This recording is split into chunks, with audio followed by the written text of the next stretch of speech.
del Senado. Programa institucional del Senado de la República de Colombia.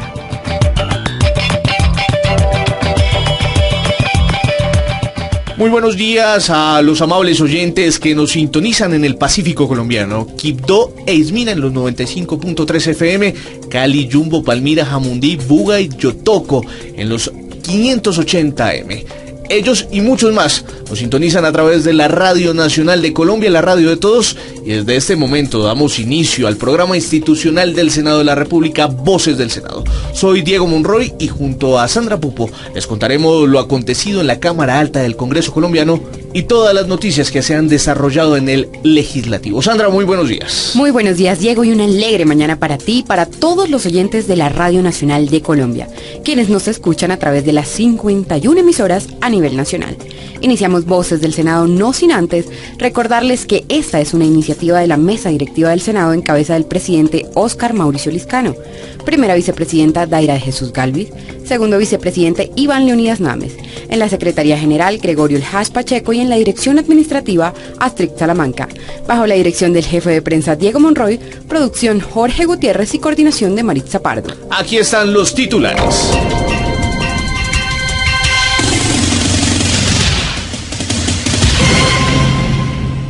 Voces del Senado. Bancada costeña cierra filas en torno al mal servicio de Electricaribe y solicita intervención del gobierno. El pasado 2 de noviembre se cumplió un mes de realizadas las elecciones del plebiscito, donde los colombianos dijeron que no a los acuerdos con las FARC. ¿Cuál es el balance a la fecha? Desde el Senado, el partido Alianza Verde invitó a los vallecaucanos a salvar el Hospital Universitario de Cali. La senadora del Centro Democrático, Nora Tovar, dio luces y aclaró todo el tema del proyecto sobre titulación de tierras. Gobierno tendió puente con el Senado para fortalecer el Sistema Nacional de Regalías para el 2017. Frente a este mismo tema, la bancada del Centro Democrático solicitó al gobierno revisión del proyecto de regalías. Y ojo, va por buen camino la protección de datos e información de los colombianos en Internet. Encuentro de víctimas a orillas del río Magdalena en la población de Barrancabermeja, Santander. El alza en la gasolina que contempla la reforma tributaria genera nuevas dificultades a la economía colombiana. Y como todas las semanas con usted, Sandra, ¿cómo se mueven los congresistas en las redes sociales?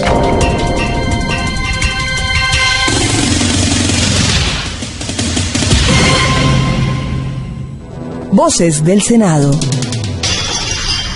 Iniciamos con las noticias y arrancamos este programa de Voces del Senado con una problemática que tiene afectada a toda la costa caribe colombiana, Sandra. Así es, Diego, Electricaribe vuelve a ser noticia, esta vez porque las afectaciones a residencias privadas y establecimientos públicos por la ausencia de calidad de servicio Electricaribe se convirtió en una de las constantes en el último año.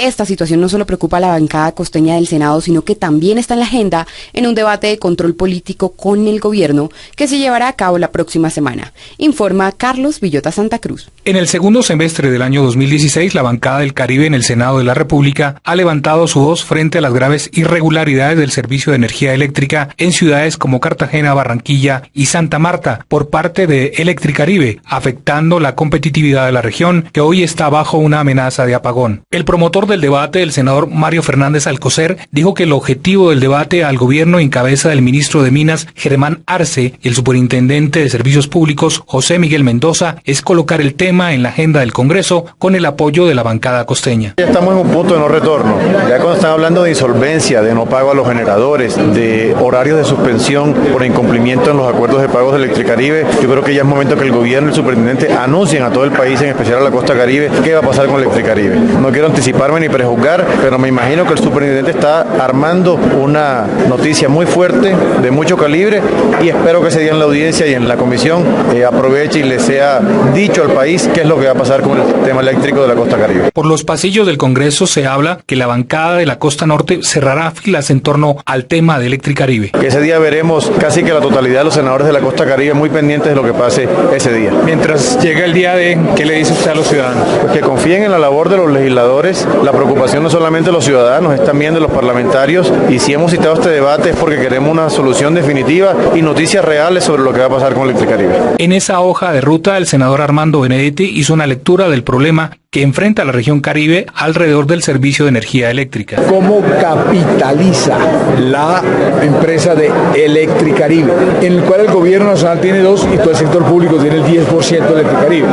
A eso es lo que hay que jugar, a eso es lo que hay que poner las fichas ahí para que esos señores capitalicen y lleguen a las inversiones que además han dejado de hacer, porque allá hay un inventario, una cantidad de inversiones que no han hecho. Adicionalmente, el senador Fernando Araújo señaló que el objetivo es uno solo. Pensamos que ante una inminente posibilidad de un apagón es necesario pensar en la intervención como una opción, pero también hay otras opciones y hacemos un llamado respetuoso al gobierno nacional y a Electricaribe que se sienten a sincerar las cuentas, a ver si se pueden cubrir algunas de las deudas y la casa matriz se atreve a capitalizar a la empresa. El propósito de la bancada costeña es realizar el debate de control político en la plenaria del Senado, a partir de edificar un servicio público que brinde bienestar a la ciudadanía y que además genere competitividad. Voces del Senado.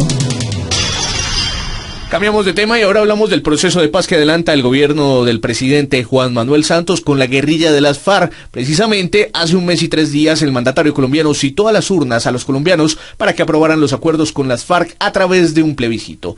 El 2 de octubre, con una votación de 6.431.376 votos, es decir, más del 50%, los colombianos le dijeron que no a este plebiscito. Desde ese momento, varios sectores de la población se han reunido para concretar acuerdos que permitan terminar con la renegociación de lo pactado en La Habana. Voces del Senado habló con varios de los senadores, quienes nos dan su lectura y nos cuentan lo logrado hasta el momento. Iniciamos con el presidente del Congreso, Mauricio Liscano, y el senador liberal Juan Manuel Galán. Sandra Pupo, con los detalles de esta importante noticia. El presidente del Senado, Mauricio Liscano Arango, celebró desde Londres el anuncio del presidente Juan Manuel Santos, quien afirmó con su propia voz: en un futuro muy próximo tendremos un acuerdo y tendré la facultad de implementarlo a través del Congreso. Tenemos aquí al presidente del Congreso y luego podremos comenzar a recoger los beneficios que aporta la paz. Al respecto, el presidente Liscano comentó que habría que mirar por cuál mecanismo se implementa, si a través del trámite ordinario o por medio del fast track. Si el Congreso implementa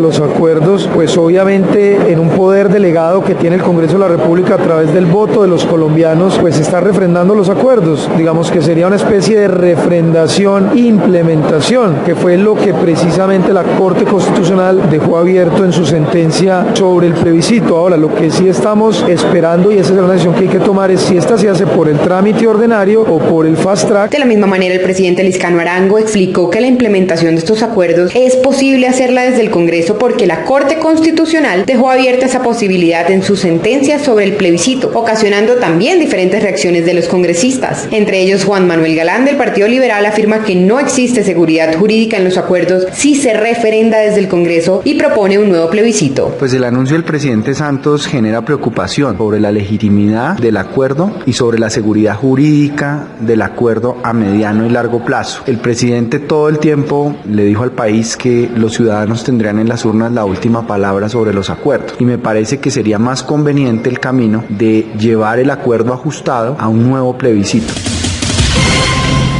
Y al respecto son muchos los interrogantes que se escucharon en Colombia y en el exterior frente al triunfo del no en el plebiscito. Desde ese momento se llevaron a cabo muchas reuniones de las distintas bancadas en el Senado, incluso con el presidente Juan Manuel Santos.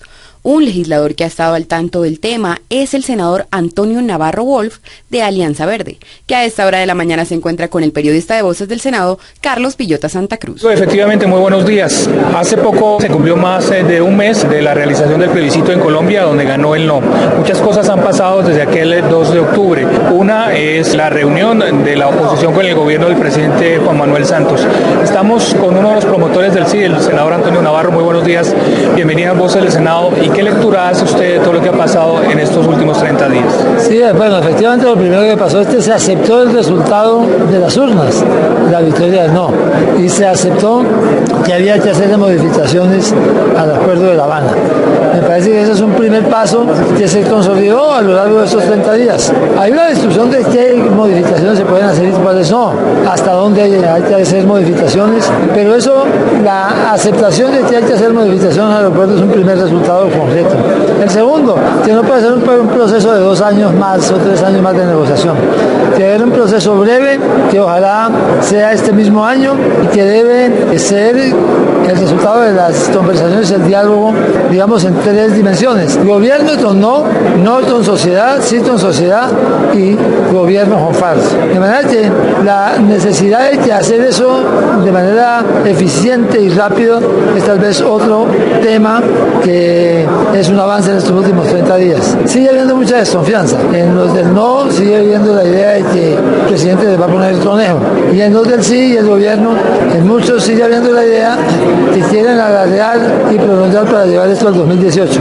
Todavía no está resuelto, por supuesto, la situación, pero los dos elementos esenciales, primeros, la aceptación del resultado y por lo tanto de la necesidad de modificar los acuerdos y la necesidad de hacerlos rápidamente, creo que son algo que abre una luz de esperanza frente a una desconfianza muy grande que sigue existiendo. Doctor Navarro, y además la expectativa y el acompañamiento de la comunidad internacional que quedó en veremos.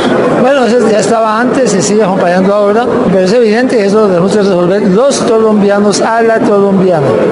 Yo estaría más animado si hubiera visto una disminución de la desconfianza, pero la disminución de la desconfianza es mínima. Sigue habiendo mucha desconfianza y en ese ambiente es muy difícil buscar puntos intermedios. Hay algo que no está en la agenda pública y es el papel de los universitarios exigiendo la paz y de los ciudadanos jóvenes. Eso es muy importante. Tal vez ese tema, tiene usted razón, hay que incorporarlo como uno de los logros desde el primer día prácticamente, y es la movilización de los jóvenes. Cuando los jóvenes se movilizan hay esperanza, pero evidentemente esa movilización de los jóvenes va a ir disminuyendo con el paso del tiempo y con la cercanía del final de año. De manera que hay que aprovechar esa movilización para que empuje resultados lo más pronto posible. En un caso hipotético, el 10 de diciembre el presidente Juan Manuel Santos recibe el Premio Nobel de la Paz en Oslo, Noruega. ¿Qué pasaría si no se ha firmado la paz en esa época? Creo que ya el presidente dijo que antes de Navidad, que es más razonable que el 10 de diciembre. Esto no puede ser tampoco de un día para otro, tiene que ser este año y esperamos y hagamos todo lo posible para que sea este año. ¿Y usted está dispuesto como senador de la Alianza Verde a ayudar en todo lo que pueda? Y estoy haciendo lo que está en mis manos, por supuesto, pero esto está en manos de las cabezas. Dicen, sí, esto es un pacto de élites, pero es que las élites representan sectores concretos.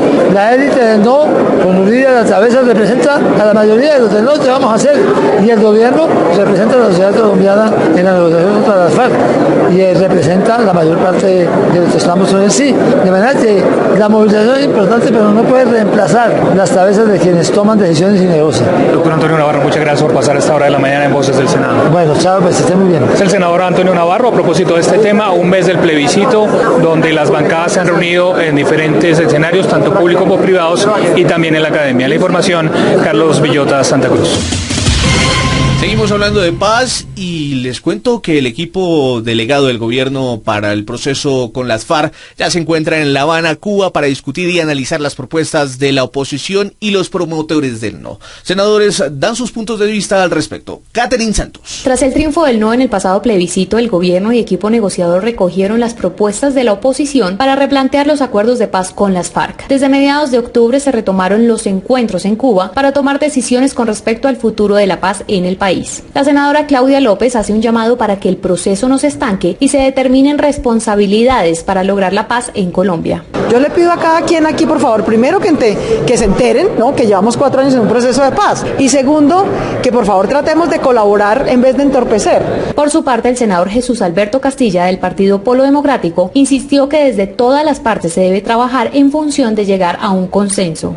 Bueno, lo que esperamos es que haya disposición de las partes para encontrarle una salida. El país vivió con mucha expectativa la posibilidad de que se terminara el conflicto en Colombia, pero estamos en un momento de incierto, de muchas dudas, muchas inquietudes, temores también, ¿no? Es muy importante que la FARC y el gobierno nacional acuerden un mecanismo para darle continuidad y poder finalizar bien esa negociación. El senador del partido de la U, Carlos Enrique Soto, expresó por su parte que es importante seguir apoyando la paz y aportar entre todos para que finalmente sea una realidad. Que haya grandeza e inteligencia y decisión en los líderes que tienen que tomar las decisiones en este aspecto, que coloquen por encima de los intereses personales, políticos, grupales, lo que es el interés de los 48 millones de colombianos y avancemos a la consecución de esa paz tan importante. Por su parte, las FARC a través de redes sociales expresaron que siguen firmes en la voluntad de buscar avances y soluciones para una pronta implementación de los acuerdos. Continuamos con la información noticiosa en Voces del Senado. Sandra, y le cuento que hay una noticia bastante preocupante en el Valle del Cauca. En la segunda década del siglo XXI, una problemática ha sacudido a los vallecaucanos y ha girado en torno al presente y el futuro del hospital universitario en la ciudad de Cali. El centro asistencial hoy no solo recibe pacientes de manera normal, sino además carece de un presupuesto y un personal médico, además de recursos para poder prestar su servicio de manera normal. Pero ya se han tomado cartas en el asunto. Desde el Senado, por ejemplo, el Partido de Alianza Verde llamó la atención de los habitantes de esta sección del país a salvar la entidad e insistió que el gobierno departamental y nacional deben comprometerse con salvaguardar la salud de los habitantes del Pacífico colombiano. Sandra, y toda la información la tiene Carlos Villota Santa Cruz, quien habló con el senador Jorge Iván Ospina sobre esta problemática. Diego, y en las últimas horas se ha agravado la situación del Hospital Universitario del Valle del Cauca. La razón: no hay presupuesto, no hay médicos, y también se ha llevado a cabo un llamado del senador Jorge Iván Ospina de la Alianza Verde del Interior del Congreso de la República, a la gobernadora Dilian Parecer Toro del Valle, para que tome cartas en el asunto. Estamos a esta hora de la mañana. Senador, bienvenido a Voces del Senado. Bueno, un saludo. Senador, ¿cuál es su posición sobre un tema tan delicado y que se ha dilatado en el tiempo? El país tiene que entender que de la misma manera que son fundamentales los túneles, los puertos, los aeropuertos, las 4G, son fundamentales los hospitales universitarios. Ellos cumplen una doble función de prestar servicios de salud de mediana y alta complejidad y de formar talento humano. Y no protegerlos y preservarlos es un error garrafal que pone en peligro nuestro bienestar y nuestra salud, porque se dejarán de formar médicos, especialistas, bacteriólogas, terapistas, que a todas luces hoy en Colombia son insuficientes. Nos han llegado por redes sociales institucionales del Senado de la República quejas de los usuarios y de los ciudadanos del Valle del Cauca ante esta crisis.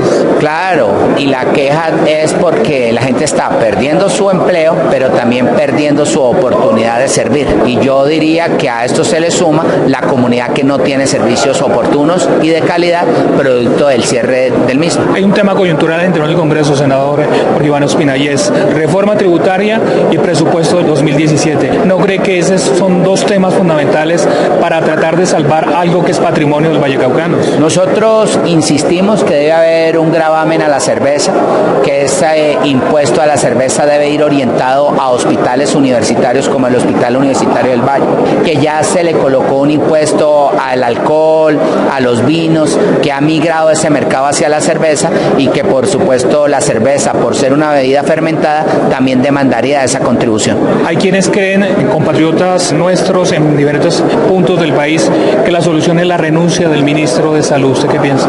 No creo que el tema se resuelva sacando a los agentes del Estado, no. El tema se resuelve en la medida en que no haya terquedad y comprendan que nuestro modelo de salud, como hoy está funcionando, no funciona apropiadamente. Finalmente, ¿usted puede anticipar a nuestros oyentes en Radio Nacional de Colombia? ¿Va a seguir en el tema? ¿Va a hacer algunos debates? Vamos a seguir insistiéndole, vamos a convocar a la gobernadora, vamos a plantear que este país sea un país que logre superar una crisis como la del Universitario del Valle, y que la superación de la crisis jamás sea el cierre de la institución. Es el senador Jorge Iván Ospina de la Alianza Verde a propósito de ese tema en el Valle del Cauca, que está en la agenda pública, la crisis del Hospital Universitario. La información para Voces del Senado, Carlos Villota, Santa Cruz. Voces del Senado. Buscan resolver la incertidumbre jurídica a legítimos ocupantes y o poseedores de tierras. La iniciativa la presentó a través del proyecto de ley 157 de 2016 la senadora Nora Tovar del Partido Centro Democrático. Más información con Carolina Martínez. La propuesta también contempla la sanción a funcionarios públicos que actúen de manera arbitraria contra el ejercicio de los derechos adquiridos de buena fe. Asimismo, explicó la congresista que se respetarán los ocupantes ancestrales. Este proyecto de ley busca ordenar la titulación de tierra para legítimos poseedores que han adquirido la tierra de buena fe. El proyecto estimula la formalización y la protección de derechos adquiridos. El objeto es la formalización y la solución jurídica a estos poseedores de buena fe, que son familias honestas y trabajadoras que de sus ancestros vienen trabajando la tierra de generación tras generación con proyectos productivos como la ganadería, el arroz, el maíz, caucho, palma, todo lo que se da en el llano, y en otras tierras, porque no solamente es en el llano, también Boyacá, la costa y otros departamentos del país. Familias que de su bolsillo, con el sudor de su frente, han hecho inversiones y muchos de ellos tienen algún título, pero no les quieren reconocer esto. Que era que este proyecto buscaba titularle a grupos al margen de la ley, jamás. Por eso siempre, y el título lo dice, personas que adquirieron la tierra de buena fe, que la han trabajado. Lo mismo quiero aclarar que este proyecto, Ninora Tovar, es el que va a escoger a quién se le va a titular la tierra. Esto es un tema jurídico. Un juez de la República es el que tiene que verificar si fueron poseedores de buena fe o no. Y es mi deber, como senadora de la República, hacer respetar los derechos de los colombianos y como hija del llano, hacer respetar los derechos de los llaneros. Voces del Senado. Luego de un debate de control político en la Comisión Quinta, el gobierno mostró su disposición a mejorar y depurar el Sistema Nacional de Regalías. La iniciativa, con 3 años de vigencia, tiene en la formulación del proyecto el más grave dolor de cabeza para los entes territoriales, en particular para aquellos de 4ª, 5ª y 6ª categoría. Siguiendo el debate estuvo presente un integrante de la mesa de trabajo de Voces del Senado, Carlos Villota. Uno puede ir corrigiendo en sitio, ir haciendo los ajustes, no es meses después de terminados que usualmente llega el control de las entidades como Procuraduría, Fiscalía o Contraloría. Con estas palabras, el director nacional de Planeación, Simón Gaviria, hizo una lectura sobre las fallas que presenta hoy el Sistema Nacional de Regalías alrededor de proyectos en departamentos y municipios, en particular en su viabilidad y ejecución. El funcionario elevó una serie de recomendaciones a los senadores de la Comisión Quinta del Senado. ¿Qué es lo que vemos? El 70% de los proyectos críticos tienen alguna deficiencia en el trabajo que hizo el interventor o el supervisor del contrato. Eso en general nos debería hacer tomar reflexión sobre la figura de interventoría y si la figura de interventoría no amerita una revisión. Más adelante, el senador Manuel Guillermo Mora, citante del debate, reconoció que si bien el Sistema Nacional de Regalías fue oportuno en su momento, requiere modernizarse a la luz de las necesidades de las regiones, en particular en las zonas fronterizas. Que el sistema había que hacerle esta evaluación para mirar los pros y los contras, cómo mejorarlo, cómo activarlo, y yo creo que estuvieron todos los actores principales de la ley de regalías para llegarle a los entes territoriales. Pero en 3 años, ¿usted cree que se ha logrado cambiar esa inequidad social en algunas regiones del país alrededor del desarrollo de municipios? Sí, la verdad que han sido unas inversiones sumamente importantes, son inversiones que le han llegado a los municipios. Conozco obras viales en donde realmente el campesino puede sacar sus productos. Yo creo que eso es lo que quería la ley. La ley quería proyectos de impacto regional. De acuerdo con las estadísticas, 5.4 billones de pesos no han sido ejecutados como consecuencia de la mala elaboración de los proyectos en áreas como la ciencia y tecnología, fundamental para el futuro del país. Y lo que necesitamos es mayor celeridad, mayor inversión, pero creo que ha tenido un gran impacto para mitigar la pobreza y poder lograr un equilibrio desde el punto de vista social. Carlos, continúo con usted porque con estadísticas en mano del Centro Democrático demandó del gobierno, en cabeza del Ministerio de Hacienda, revisar en detalle el proyecto de ley de regalías que inició su trámite en el Congreso en el marco de sesiones conjuntas de las comisiones económicas. En el primer examen al proyecto de regalías, la bancada del Centro Democrático se distanció del gobierno al advertir que la asignación no está llegando a los departamentos, originando una baja ejecución en los proyectos. La crítica a la iniciativa fue liderada por la senadora Nora Tovar, quien dijo que los departamentos productores de petróleo están condenados a la pobreza y el desempleo. Es preocupante ver cómo se están gastando la plata, cero austeridad, para administrar estos recursos de regalías. Más de 600.000 millones de pesos invierten para administrarlas, en la parte administrativa. Y vemos que a las regiones productorales cada día les quitan más recursos y las necesidades allí son enormes. La legisladora reveló que 7 billones de pesos están hoy guardados en los bancos en un hecho que calificó de preocupante. Exijo que haya equidad. Y esos recursos que no se están gastando los otros departamentos, que no los han ejecutado, pues que los regresen a las regiones productoras. Más adelante, el senador Alfredo Ramos recordó que el sector de ciencia y tecnología está en saldo en rojo en el marco de la asignación presupuestal fruto de las regalías. Por el año 2015 se supone que le iban a dar casi 2 billones de pesos en ciencia y tecnología, solamente transfirieron efectivamente 250.000 millones de pesos de parte del Ministerio de Hacienda, es decir, hay 1.75 billones de pesos de ciencia y tecnología que están en los bancos. El Centro Democrático llamó la atención del gobierno para que el estudio del proyecto de regalías se adelante de cara al país, reconociendo las fallas que hoy adolece antes de que sea demasiado tarde, perjudicando a una generación que necesita educarse y generar empresa. Seguimiento a proyecto de ley. Continuamos con toda la información en Voces del Senado en este sábado. Y Sandra, le cuento que el análisis del proyecto de ley que busca la protección de datos e información de todos los colombianos ha tenido una buena acogida en el legislativo. Sí, Diego, y esta iniciativa es de gran importancia para proteger las identidades de los compatriotas en el espectro digital. Pasó su primer debate en la Comisión Primera. Aquí les cuento cómo avanza el trámite legislativo. Con la llegada de las nuevas tecnologías y la era digital, son pocas las leyes que han logrado abarcar este espectro en materia de privacidad y limitaciones con las expresiones manifestadas por los cibernautas. Pero en Colombia, el Senado de la República ya aprobó en su primer debate el proyecto de ley de Habeas Data, que busca proteger el buen nombre de los colombianos en Internet y en las redes sociales. La buena noticia va por cuenta del senador del Centro Democrático, Jaime Amin.